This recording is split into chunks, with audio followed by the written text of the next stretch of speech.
J'aimerais vous inviter ce matin à tourner dans l'Épître aux Romains, au chapitre 6. L'Épître aux Romains, à chaque mois, on veut mémoriser la parole de Dieu. On veut apprendre un peu plus par cœur des vérités des Écritures qui peuvent nous aider à marcher dans le Seigneur. David, dans le psaume 119, au verset 11, dit concernant son expérience personnelle, il a dit « Je serre ta parole dans mon cœur afin de ne pas pécher contre toi. » Nécessairement, le Nouveau Testament répète la même chose de différentes manières. Colossiens 3,16 nous dit qu'on doit avoir la parole de Christ dans toute sa richesse dans notre cœur. Donc, le fait de mémoriser les Écritures, de mémoriser la parole de Dieu, ça peut permettre au Saint-Esprit de nous ramener ces vérités-là dans des moments cruciaux dans notre vie. Et des fois, les gens disent « Oui, mais moi, j'en ai pas de mémoire. » Je suis le premier à lever ma main et à dire, à l'âge de 21 ans, quand j'ai connu le Seigneur, je n'avais pas grande capacité mentale parce que j'avais tout ruiné ça avec les drogues. Et là, j'ai appris qu'il fallait mémoriser un verset par mois. C'était pratiqué par notre grande assemblée à Boucherville. J'ai dit, par la grâce de Dieu, je vais faire de l'effort. Là, j'aimerais vous dire, près de 30 ans plus tard, que je connais des centaines et des centaines de versets par cœur, mais l'idée, c'est que Dieu développe nos capacités. Il faut juste prendre le temps, puis s'entraîner dans la piété, et être en mesure d'avoir ces vérités-là accessibles au Saint-Esprit pour nous permettre de connaître le plan de Dieu. Comme Jésus dans Matthieu 4, lorsqu'il était tenté, il disait « Il est écrit, il est écrit ». Et la parole de Dieu, c'était l'autorité dans ses décisions. On devrait être comme ça, nous aussi. On nous parle de l'épée de l'Esprit dans notre combat spirituel. Puis à l'offensive, on devrait résister avec une foi ferme en citant les Écritures. Et vous savez, on mémorise ces choses-là, mais des fois, on ne comprend pas le verset.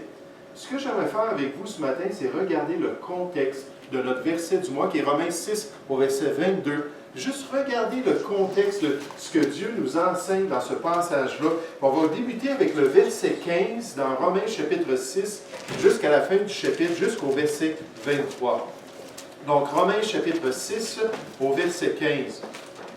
L'apôtre Paul pose une question, il dit « Quoi donc? Pécherions-nous parce que nous sommes non sous la loi, mais sous la grâce? » Là, il répond même à sa question en disant « Loin de là. » Pécher, est-ce qu'on va pécher? Est-ce qu'on va faire des choses contraires à la volonté de Dieu?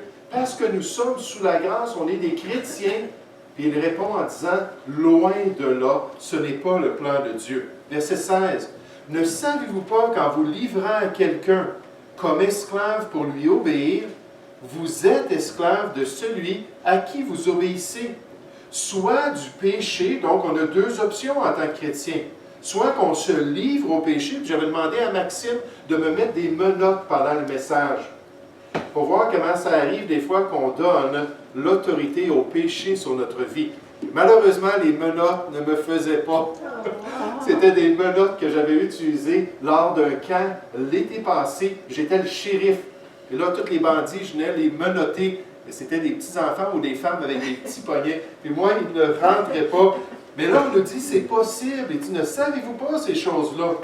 Que soit que vous êtes esclave du péché, et ça conduit à la mort, ou soit que vous êtes esclave de l'obéissance, et ça conduit à la justice, à faire ce qui est juste devant Dieu.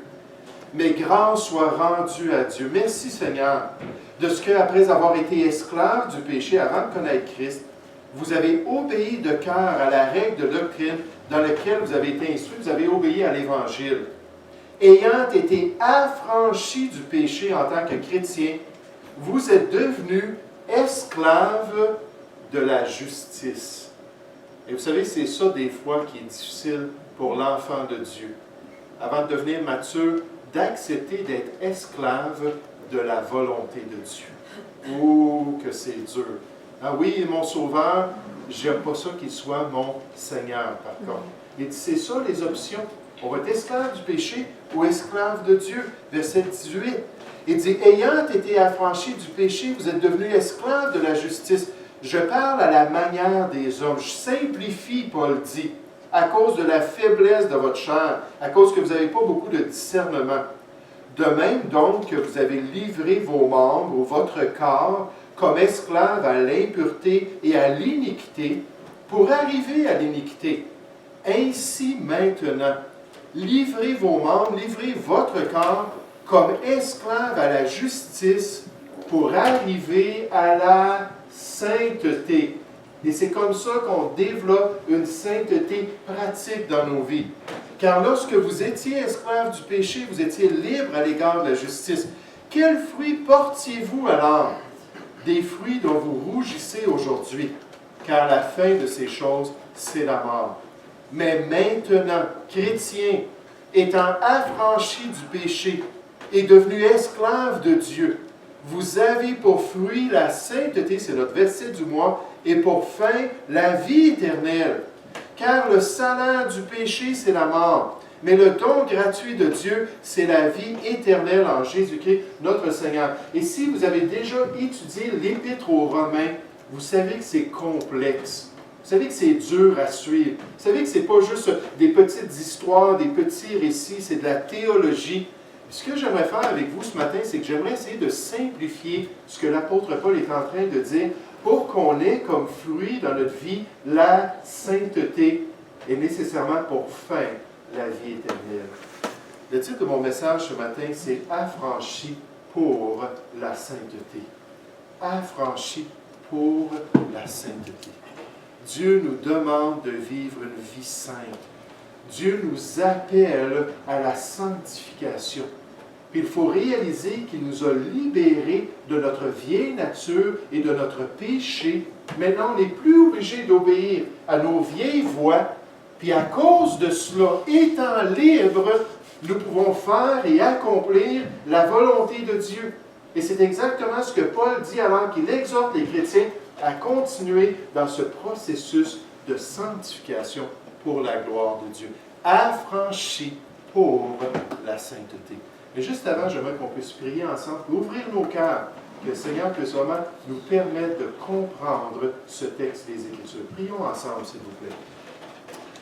Ô Père Céleste, Seigneur, maintenant nous nous approchons d'une vérité stratégique dans ta parole concernant le processus de sainteté, le processus de sanctification. Et Seigneur Père, je te prie que tu puisses ouvrir notre intelligence. Seigneur, je te prie que nous puissions saisir ces vérités libératrices ce matin et qu'on puisse vraiment expérimenter cet affranchissement dans notre quotidien alors que nous vivons pour toi et que nous poursuivons la sainteté. Seigneur, je te prie que ta volonté soit faite dans chacune de nos vies. S'il y a quelqu'un ici aujourd'hui, Seigneur, qui n'a pas encore compris son besoin de recevoir Jésus dans leur cœur comme leur Sauveur et Seigneur, Seigneur, qu'ils puissent ouvrir leur cœur. C'est aujourd'hui le jour du salut. Mais Seigneur, s'il y a un chrétien qui est tellement faible spirituellement, s'il y a un chrétien qui est comme l'apôtre Paul dans Romains chapitre 7, avec toujours la tendance à retourner vers le mal, Seigneur, que tu puisses l'aider à comprendre qu'il est maintenant libre de choisir le bien. Que tu as fait cette œuvre de libération dans sa vie, afin qu'il puisse vivre pour toi et accomplir ta volonté. Seigneur, je veux remettre tout ce temps entre tes mains. Remplis-moi de ton Saint-Esprit. Contrôle ma bouche et guide mes pensées, je te prie. Au nom du Seigneur Jésus. Amen. Et ce matin, j'aimerais voir avec vous 3 faits qui viennent de ce passage-là, qui peuvent nous encourager à poursuivre la sainteté, qui peuvent nous encourager à continuer dans ce processus d'être transformés dans la personne que Dieu veut qu'on devienne. 3 faits qui sont stratégiques. Le premier fait qu'on voit dans ce passage-là, c'est que le péché n'est pas justifiable pour le chrétien. Le péché n'est pas justifiable. C'est-à-dire qu'on ne peut pas tolérer le péché dans notre vie et nous tenir debout devant Dieu et être correct. Dieu condamne les choses qu'on fait qui sont mal à ses yeux. Dieu nous dit que nous sommes responsables de nos choix. Dieu veut qu'on puisse réaliser qu'on est vraiment dans une situation, dans la nouvelle alliance, où on peut choisir de faire ce qui est bien et accomplir le plan de Dieu. Regardez au verset 11, juste un petit peu avant les versets qu'on a lus. Ça nous dit au verset 11, « Ainsi vous-même, à l'égard de Jésus-Christ et de la nouvelle vie qu'il donne, Ainsi vous-même, donc les chrétiens, regardez-vous comme morts au péché et comme vivants pour Dieu en Jésus-Christ. C'est comme si Dieu mettait un grand miroir devant nous. Là, il nous appelle, il nous invite à venir devant ce miroir-là, puis à voir Jean, puis à voir, je ne sais pas moi, Mia, à voir toutes ces personnes-là, puis à se regarder dans le miroir, puis à voir que c'est marqué « mort au péché ». Dieu nous dit que nous sommes morts au péché, que nous ne devrions plus pratiquer le péché, que nous ne sommes plus esclaves au péché, puis ensuite vivants pour Dieu en Jésus-Christ. C'est ce que Dieu nous appelle à avoir comme perspective pour ne pas justifier nos mauvais choix et les péchés dans notre vie. Oh, il ne faut pas se soumettre aux mauvaises actions que nous avions avant d'être chrétiens. Il faut rejeter toutes les tendances de notre cœur qui sont contraires aux instructions de la parole de Dieu. Il faut vraiment permettre au Seigneur de nous aider à comprendre le sérieux de notre relation avec lui et l'effet du péché dans notre vie alors qu'on cherche à marcher pour sa gloire. Paul continue au verset 12. Il dit que le péché ne règne donc point dans votre corps mortel. Et n'obéissez pas à ses convoitises. Ne livrez pas vos membres au péché comme des instruments d'iniquité, mais donnez-vous vous-même à Dieu. Vous êtes libre de le faire, comme étant vivant de mort que vous étiez, et offrez à Dieu vos membres comme des instruments de justice. Là, il dit, car le péché n'aura point de pouvoir sur vous, puisque vous êtes non sous la loi, mais sous la grâce dans la nouvelle alliance. Quoi donc pécherions-nous, parce que nous sommes non sous la loi, mais sous la grâce? Loin de là. Et vous savez, ce qui est tellement dommage, c'est que des fois, les chrétiens croient cela. Ah, je suis sauvé, puis je suis en route vers le ciel. Ah, je suis sauvé et tous mes péchés ont été couverts par Jésus-Christ. Je suis un enfant de Dieu, puis je vais rentrer au paradis. Mon éternité est scellée en lui. Et là, ici, sur cette terre, ça ne dérange pas ce que je fais. Ça ne peut jamais déplaire à Dieu mes décisions. Parce que je suis couvert par la justice de Jésus-Christ, je suis sous la grâce de Dieu. Et vous savez, même à l'époque biblique, il y avait des gens qui prenaient ce concept du salut, du pardon de nos péchés, pour prendre ça et transformer ça dans une licence pour que les chrétiens fassent ce qui est mal aux yeux de Dieu. Jude chapitre 1, au verset 4, on nous parle de chrétiens qui faisaient cela. Et on les condamne. Regardez avec moi dans Tite, chapitre 2, qu'est-ce que la Bible nous dit concernant notre salut et notre grâce que nous avons reçue en Jésus-Christ. Mais donc, premièrement, il faut réaliser qu'on ne peut pas justifier le péché, qu'on ne peut pas s'excuser quand on fait le mal. Et frères et sœurs, une des choses qui est de plus en plus rare parmi les chrétiens, c'est d'entendre un chrétien qui offense son frère, entendre un mari chrétien qui offense son épouse et aller la voir et dire « c'est mal ce que j'ai fait. Je te demande pardon, je n'aurais pas dû parler comme cela. » C'est de plus en plus rare qu'on entend ça. « Ah ben c'est ma nature après tout. Ah c'est comme ça que Dieu me fait. C'est mon tempérament, c'est ma personnalité. » Oh non, c'est mon environnement qui m'a fait comme ça. Vous savez, peu importe ce qu'on a expérimenté dans notre vie, peu importe le genre de traitement qu'on a vécu, on a toujours des choix à faire. Moi, j'ai été élevé dans une famille extrêmement corrompue au niveau des relations conjugales. Il n'y avait pas de fidélité l'un envers l'autre. Tout à travers les années, j'ai vu mes parents être infidèles. Mais est-ce que ça veut dire qu'à cause de cet environnement-là, moi, je devrais être infidèle? Paul dit, loin de là, pas du tout. On a toujours un choix à faire. On ne pourra pas s'excuser devant la présence de Dieu. Et Dieu nous appelle à une conscientisation de notre état spirituel en Jésus-Christ. Dans Tite chapitre 2, au verset 11, on nous parle de cette grâce du salut. On nous dit, « Car la grâce de Dieu, source de salut pour tous les hommes, a été manifestée. Cette grâce-là nous enseigne à renoncer à l'impiété. » L'impiété, c'est-à-dire la rébellion contre Dieu. À renoncer à l'impiété. et à renoncer aux convoitises mondaines, aux choses de ce monde qui nous attirent et qui sont contraires à la volonté de Dieu, et à vivre dans le siècle présent selon la sagesse, la justice et la piété en attendant le retour du Seigneur.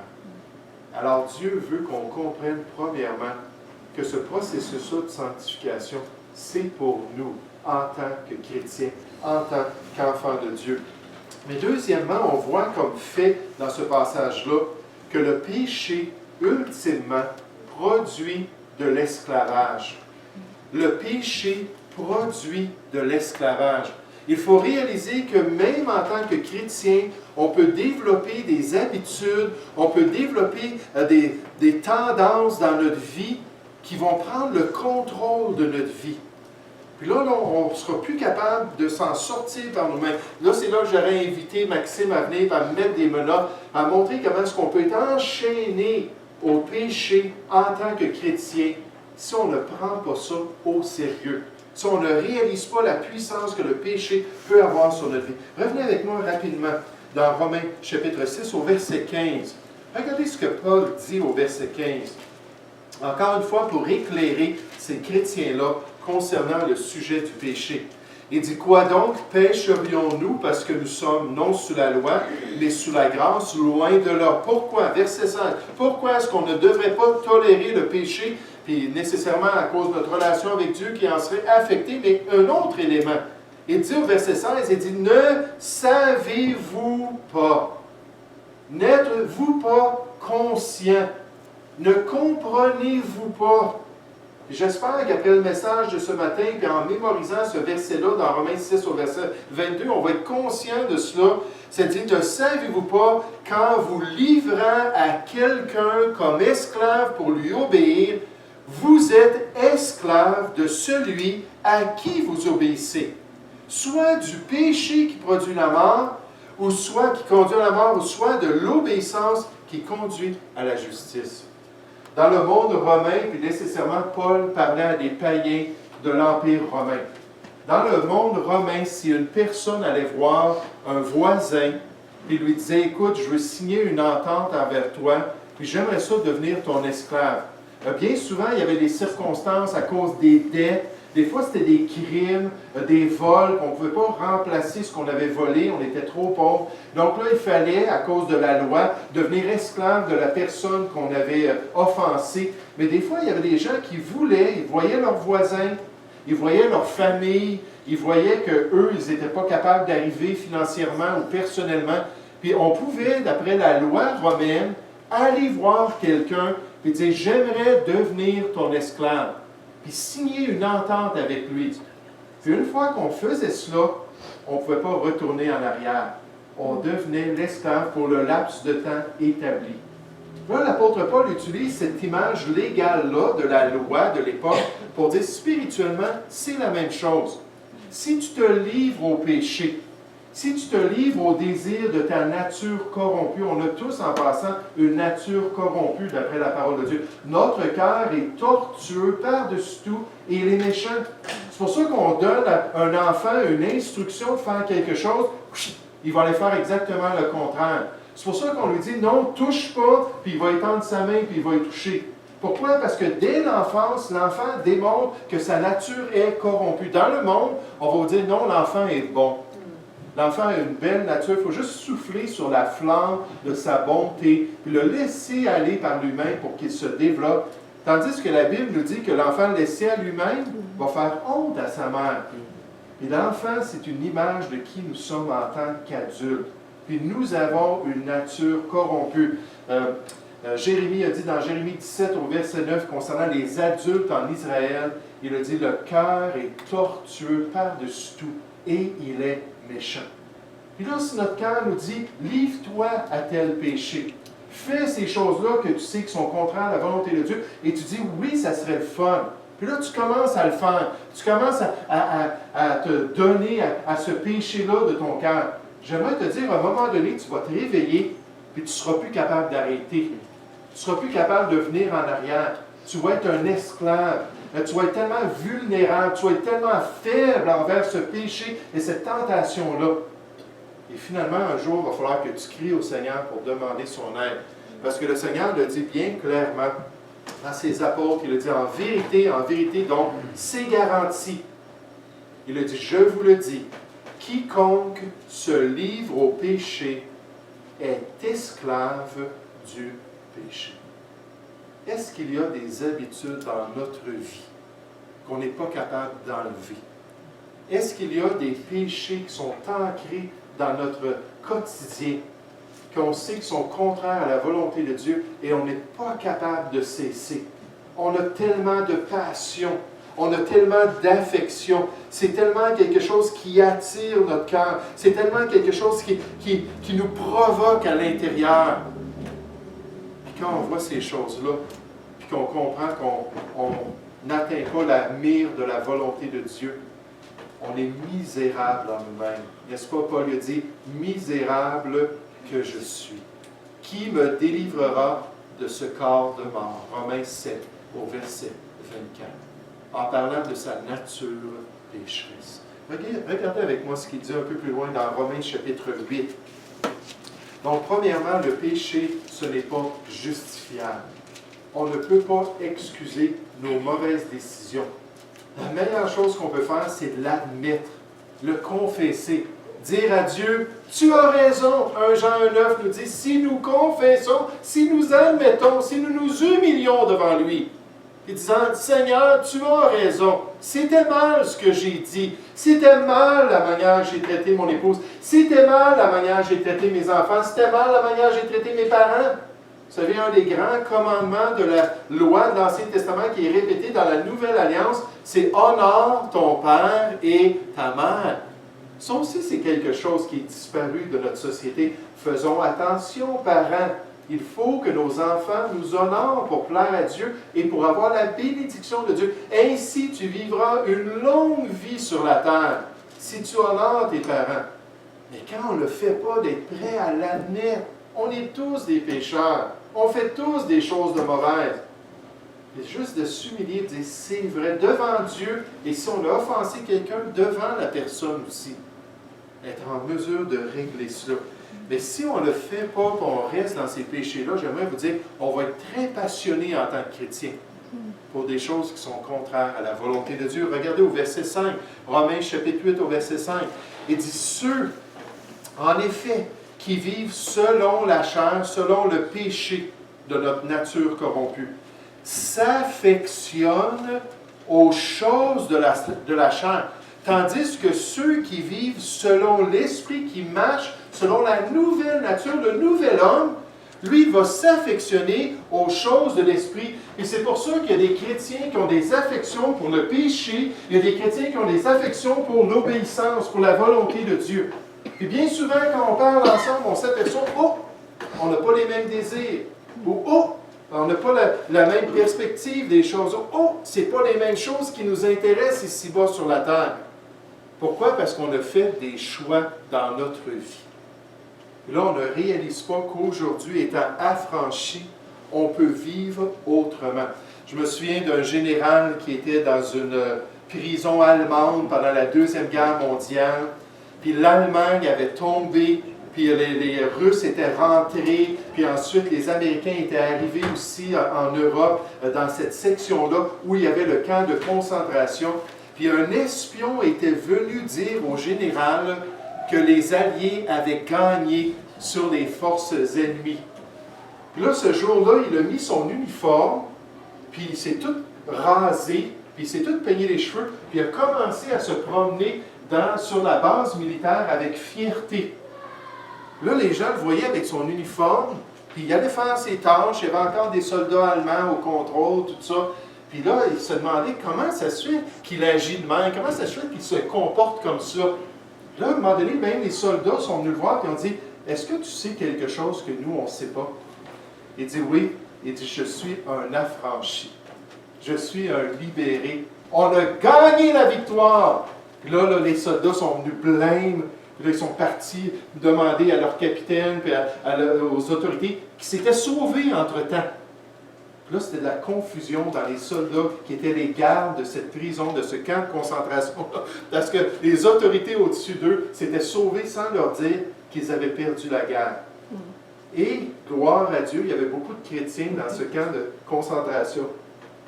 Gloire à Dieu, au lieu d'abattre tout le monde, comme c'est arrivé dans certains camps, ils ont ouvert les portes, puis ont dit, vous êtes libres. Vous savez, la différence entre ce général-là et le restant des prisonniers, c'est que lui, il savait qu'il avait été affranchi. Il comprenait qu'il était libre de faire maintenant les choses selon sa volonté, selon son optique de la vie. Puis nous, en tant que chrétiens, on est des fois comme ça en prison. Puis là, on a toute la barbe qui n'est pas faite, on a tous les cheveux qui sont défaits, nos vieux vêtements. Puis là, on se promène comme des esclaves du péché dans la prison de ce monde. Quand Dieu nous dit, non, non, non, tu es affranchi et tu peux faire ce qui est bien pour la gloire de Dieu. Fait numéro 1, on ne doit pas tolérer le péché. Ce n'est pas justifiable. Fait numéro 2, le péché va produire de l'esclavage si on lui permet. J'aimerais vous dire, le diable, lui, c'est le père du mensonge. Puis lui, il veut que vous soyez esclaves du péché, que vous ne réalisiez pas la liberté que vous avez en Jésus-Christ. Mais dernièrement, quand on regarde ce passage-là, puis c'est là qu'on arrive à notre verset du mois, on s'aperçoit que malgré notre nature pécheresse, ce n'est pas un obstacle pour grandir dans les voies de Dieu. Ce n'est pas un empêchement pour être victorieux dans le Seigneur et pour pouvoir lui ressembler de plus en plus dans notre vie.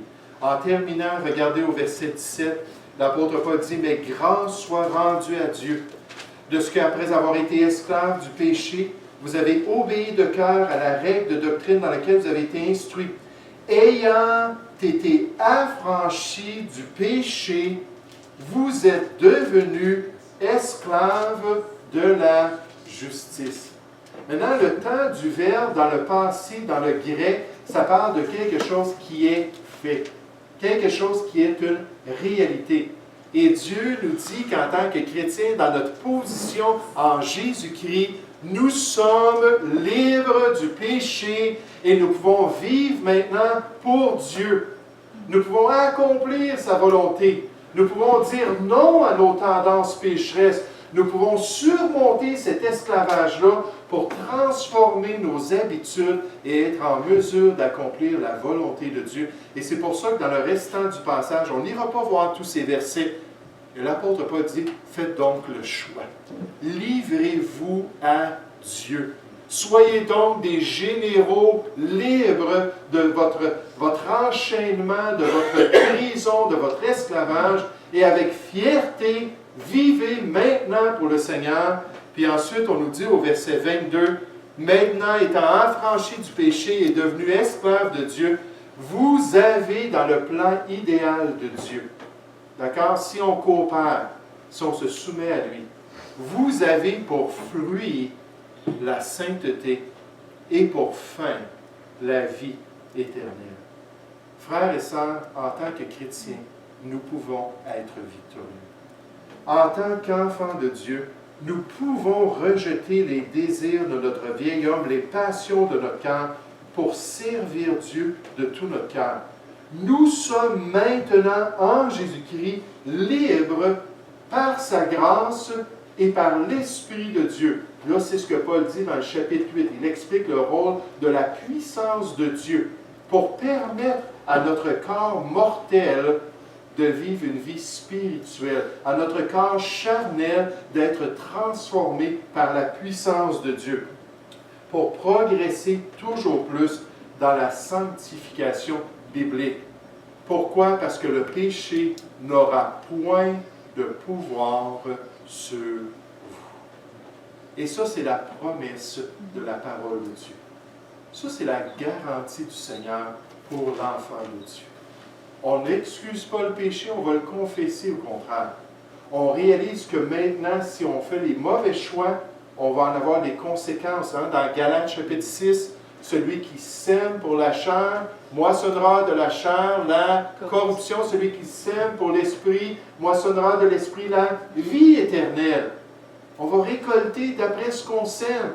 Vous pouvez demander à quelqu'un comme M. Sénard, quand il prenait un champ, puis il labourait son champ, puis il allait semer, là j'essaie de penser, du blé. Il allait semer du blé, mais c'était du blé qui allait pousser, avec peut-être d'autres petites choses ici et là. Mais ce qu'on sème, on le récolte. Et pour pouvoir vraiment glorifier Dieu et avoir ces beaux fruits-là dans notre vie, il faut saisir cette liberté que nous possédons en Jésus-Christ. Être fier d'être un affranchi de Dieu et être aussi conscient que je peux glorifier Dieu sur cette terre. Peut-être vous dites ce matin, oui, mais pasteur, qu'est-ce que je fais de mes habitudes? Qu'est-ce que je fais des péchés qui sont si ancrés? Vous savez, la première chose qu'on peut faire, c'est dire au Seigneur, Seigneur, j'ai fait des mauvais choix en tant que chrétien. Je l'avoue. Puisses-tu maintenant agir dans ma vie? Parce que Jésus a dit dans le même passage, dans Romains 8, au verset 36, si donc le Fils vous affranchit, vous serez réellement libre. Seigneur, libère-moi de ces passions qui sont contraires à ta volonté. Libère-moi de ces habitudes qui sont ancrées dans ma vie. Aide-moi à t'honorer en toutes choses. Puis quand le pasteur va parler qu'il n'y a rien de mauvais qui sort de ma bouche, Seigneur, aide-moi à le pratiquer. Quand ta parole va dire qu'il n'y a rien de mauvais qui doit être dans mes pensées, Philippiens 4.8, aide-moi à bien gérer mes pensées. Seigneur, quand tu vas me dire que votre douceur soit connue de tous les hommes, aide-moi à développer de la tendresse dans ma vie. Parce que dans tous ces domaines-là, tu peux me donner la victoire. Je suis en Jésus-Christ affranchi du péché. Et je peux poursuivre ma sanctification pour la gloire de Dieu. Est-ce qu'en tant que chrétien, on justifie nos mauvais choix? Est-ce qu'en tant que chrétien, on tolère et on excuse que les choses qu'on fait sont contraires à la volonté de Dieu? Est-ce qu'en tant que chrétien, on est prêt au contraire à reconnaître qu'on est enlacé par des pratiques parce qu'on a fait des choix, on s'est livré à ces choses-là et on a besoin que Dieu puisse nous permettre d'être pleinement disponibles pour vivre pour lui et lui être agréable. Vous savez, on va tous se tenir ensemble un jour au tribunal de Christ.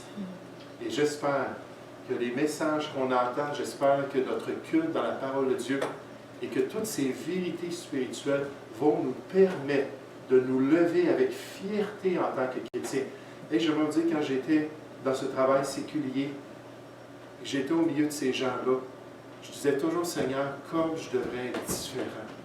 Seigneur, comme je devrais avoir un esprit supérieur, comme Daniel, dans Daniel chapitre 6. Il est surpassé de tous. On a le même esprit en tant que chrétien, comme je devrais être meilleur. Pas pour moi, parce que toi, tu es dans ma vie. Et je devrais m'élever au-dessus de la médiocrité du monde qui m'entoure. Nous allons prier ensemble.